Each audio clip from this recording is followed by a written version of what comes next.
Unfortunately, even Jackson failed to grasp the entire picture and its root cause.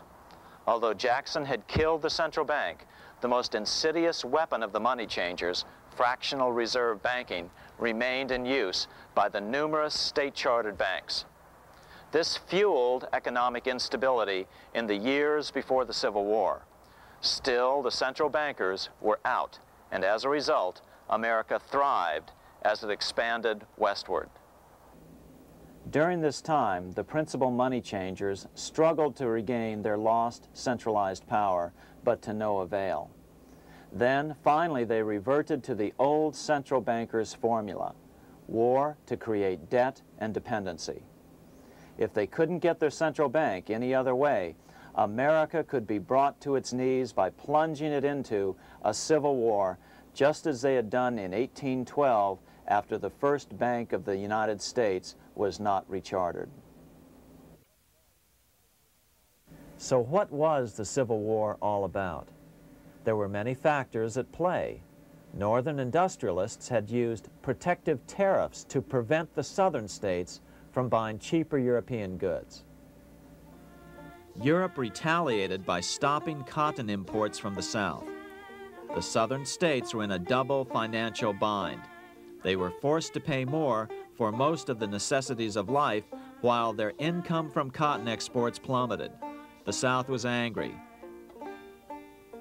But there were other factors at work. The money changers were still stung by America's withdrawal from their control 25 years earlier. Since then, America's wildcat economy had made the nation rich, a bad example for the rest of the world. The central bankers now saw an opportunity to split the rich new nation, to divide and conquer by war. Was this just some sort of wild conspiracy theory at the time?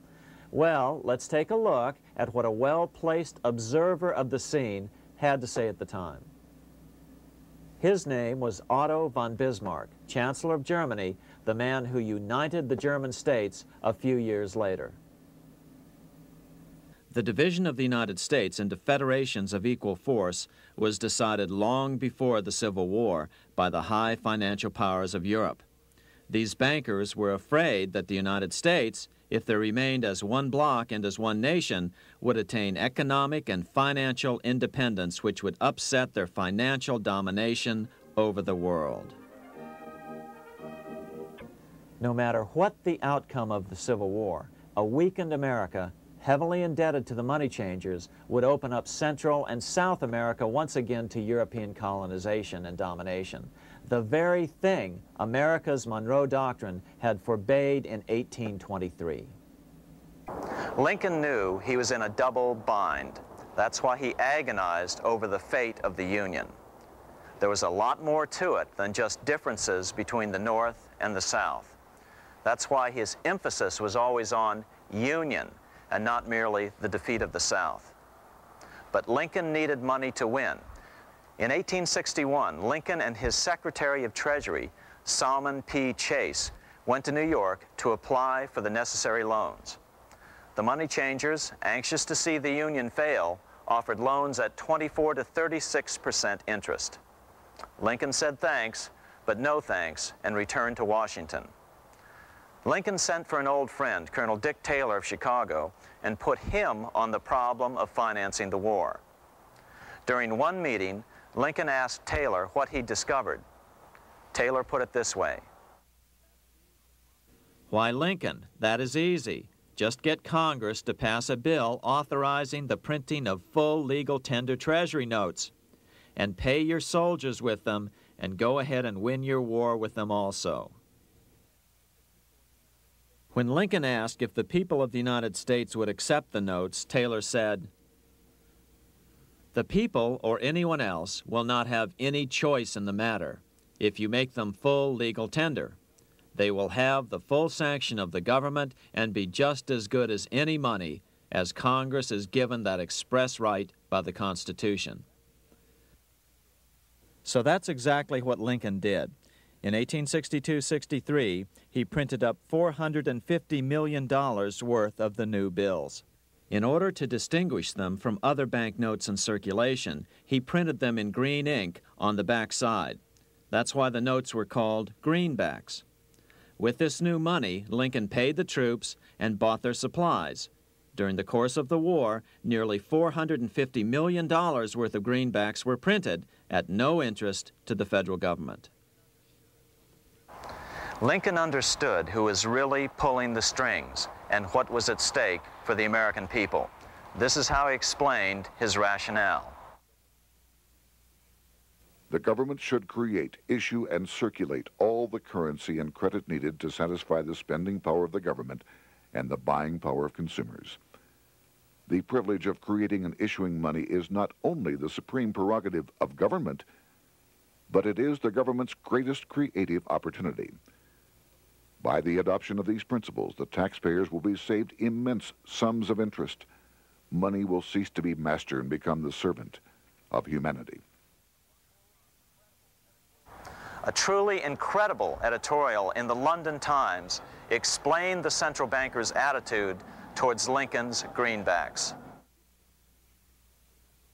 If this mischievous financial policy, which has its origins in North America, shall become indurated down to a fixture, then that government will furnish its own money without cost. It will pay off debts and be without debt.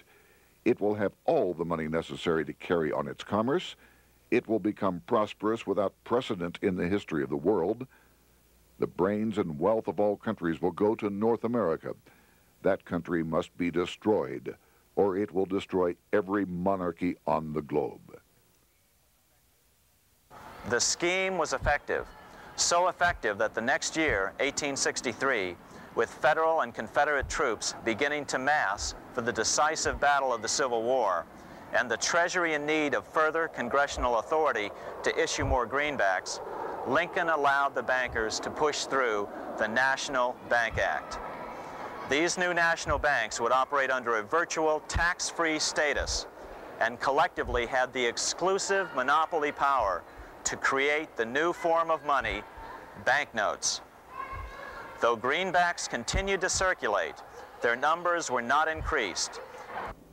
But most importantly, from this point on, the entire U.S. money supply would be created out of debt by bankers buying U.S. government bonds and issuing them for reserves for banknotes. As historian John Kenneth Galbraith explained it, in numerous years following the war, the federal government ran a heavy surplus. It could not, however, pay off its debt, retire its securities, because to do so meant there would be no bonds to back the national banknotes. To pay off the debt was to destroy the money supply. Later in 1863, Lincoln got some unexpected help from Tsar Alexander II of Russia. The Tsar, like Bismarck in Germany, knew what the international money changers were up to and had steadfastly refused to let them set up a central bank in Russia. If America survived and was able to remain out of their clutches, the Tsar's position would remain secure. If the bankers were successful at dividing America and giving the pieces back to Great Britain and France, both nations under control of their central banks, eventually they would threaten Russia again. So the Tsar gave orders that if either England or France actively intervened and gave aid to the South, Russia would consider such action as a declaration of war. He did the same with part of his Pacific Fleet and sent them to port in San Francisco. Lincoln was reelected the next year, 1864. Had he lived, he would surely have killed the national bank's money monopoly extracted from him during the war. On November 21, 1864, he wrote a friend the following: The money power preys upon the nation in times of peace and conspires against it in times of adversity. It is more despotic than monarchy, more insolent than autocracy, more selfish than bureaucracy. Shortly before Lincoln was murdered, his former Secretary of Treasury, Salmon P. Chase, bemoaned his role in helping secure the passage of the National Banking Act only 1 year earlier. My agency in promoting the passage of the National Banking Act was the greatest financial mistake in my life. It has built up a monopoly which affects every interest in the country. On April 14, 1865, 41 days after his second inauguration and just 5 days after Lee surrendered to Grant at Appomattox, Lincoln was shot by John Wilkes Booth at Ford's Theater. Bismarck, Chancellor of Germany, lamented the death of Abraham Lincoln. The death of Lincoln was a disaster for Christendom. There was no man in the United States great enough to wear his boots. I fear that foreign bankers, with their craftiness and torturous tricks, will entirely corrupt the exuberant riches of America and use it systematically to corrupt modern civilization. They will not hesitate to plunge the whole of Christendom into wars and chaos in order that the earth should become their inheritance.